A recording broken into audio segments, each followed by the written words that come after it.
Hey Nlkids, it's Miss Anna here. Good morning and happy Easter Sunday. I know you are so excited for Easter, and I hope that you are so excited that today is the last day of our Spirit Week challenge. So that means today is the last day you can post those pictures. Your challenge today is up or down. So that means that you're dressed in your super fancy Easter Sunday clothes or your super comfy Easter Sunday clothes, and your whole family's got to participate to win that prize. So post your pictures, tag us. Don't forget, we want to see those outfits.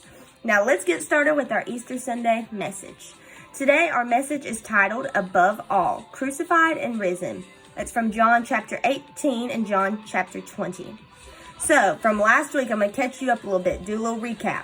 So there were some religious leaders that did not like Jesus, and Judas actually sold Jesus out for some money. He told the religious leaders where Jesus would be so they could capture him. Oof. So he told the religious leaders that Jesus would be praying after the Passover meal. The leaders sent soldiers to arrest Jesus. Jesus allowed the mob to take him, but his closest friends scattered. Could you imagine getting arrested and your closest friends just being like, bye, pal. That's so scary. So Peter and John followed Jesus at a distance, but the mob took Jesus into the courtyard of the high priest. While Peter waited there, a servant woman asked if he was one of Jesus' disciples. Peter said that he did not know Jesus, but he clearly knew Jesus. Inside, the priest questioned Jesus. Jesus responded with John chapter 18, verses 20 and 21. Jesus replied, "Everyone knows what I teach. I have preached regularly in the synagogues and the temple where the people gather. I have not spoken in secret. Why are you asking me this question? Ask those who heard me. They know what I've said."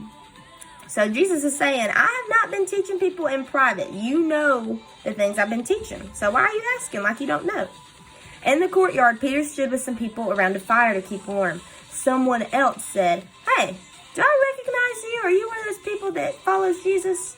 And once again, Peter denied it. So this is twice now that Peter totally denied that he knew Jesus.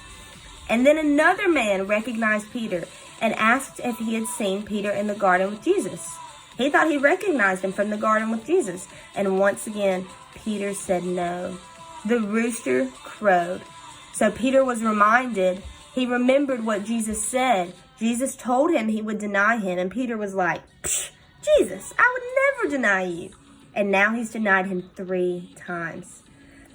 So the high priest sent Jesus to the Roman governor for more questioning. So the soldiers took Jesus away to the governor, Pilate.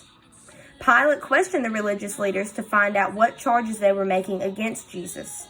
The leaders insisted that Jesus had committed crimes. Eventually, Pilate took Jesus inside for questioning. Pilate had Jesus taken back outside to the crowd. He told them he saw no reason why Jesus should be arrested. He hasn't done anything wrong. He offered to set Jesus free as part of a Passover tradition, but the crowd insisted that Jesus should not be freed. Pilate had Jesus whipped. The soldiers put a crown of thorns on Jesus' head, and they put a purple robe on him. Pilate brought Jesus out before the crowd again, where he again told the mob he saw no reason to keep Jesus. The chief priests and officials shouted, "Crucify him." Can you imagine all of these people that Jesus still loves, because Jesus loves everyone, yelling, "Crucify him"? And he's done nothing wrong. Pilate turned Jesus over to the soldiers, who forced Jesus to drag his own cross to Golgotha. So Jesus has already been beaten, mocked, totally humiliated, and now they're forcing him to drag this cross up this hill. So soldiers nailed Jesus to the cross and raised it up high with a sign that said, "King of the Jews." Jesus' mother Mary, her sister, and Mary Magdalene were there. Jesus asked John to take care of his mother. Jesus said, "It is finished," and bowed his head and died. After Jesus died, Joseph of Arimathea and Nicodemus took his body to be buried. Mary Magdalene followed the men as they took his body to the tomb. They rolled a heavy stone in front of the tomb.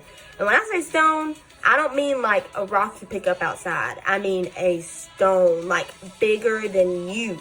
Heavy. Okay? So they rolled this stone in front of the tomb. Early on Sunday, Mary went to the tomb. The heavy stone had been rolled away. The tomb was empty. Mary ran home where the disciples were staying. She told Peter and John that someone must have come and taken Jesus' body. Peter and John ran to the tomb and found the strips of linen that Jesus was buried in, but Jesus was not there. Peter and John headed home, but Mary stayed behind. As soon as they left, she stood outside the tomb crying. She leaned in and saw two angels sitting where Jesus' body had been. They asked her why she was crying. She told them, John 20, verse 13. Because they have taken away my Lord, she replied. I don't know where they have put him. Mary turned around and saw someone who she thought was the gardener. The man asked her why she was crying and who she was looking for. He said her name, and she realized it was Jesus. So she thought she was talking to the gardener, and it was Jesus. Jesus had died on the cross and risen again. And here he is in the flesh, alive. Jesus said, John chapter 20, verse 17, "Don't cling to me," Jesus said, "for I haven't yet ascended to the Father. But go find my brothers and tell them I am ascending to my Father and to your Father, to my God and to your God." Mary ran to tell the disciples that she had seen Jesus. He was alive. So Jesus chose to enter death for those that he loved, and he defeated it. Jesus chose that. He is alive. So the bottom line of our Easter message today is that Jesus puts us first. Jesus proved once and for all that he is God's son. Whenever we put our trust in Jesus, we can have a relationship with God that will last forever. That was such an awesome and encouraging message this morning. I hope that you guys are just as excited as I am to celebrate Easter Sunday. Isn't it so encouraging to look back on this story and to see how Jesus beat death for you and for me so he could save us from our sins? That is so awesome. I hope that you guys have a fantastic week and know that we love you so, so much and we miss you so much. We cannot wait to see you guys again. Happy Easter!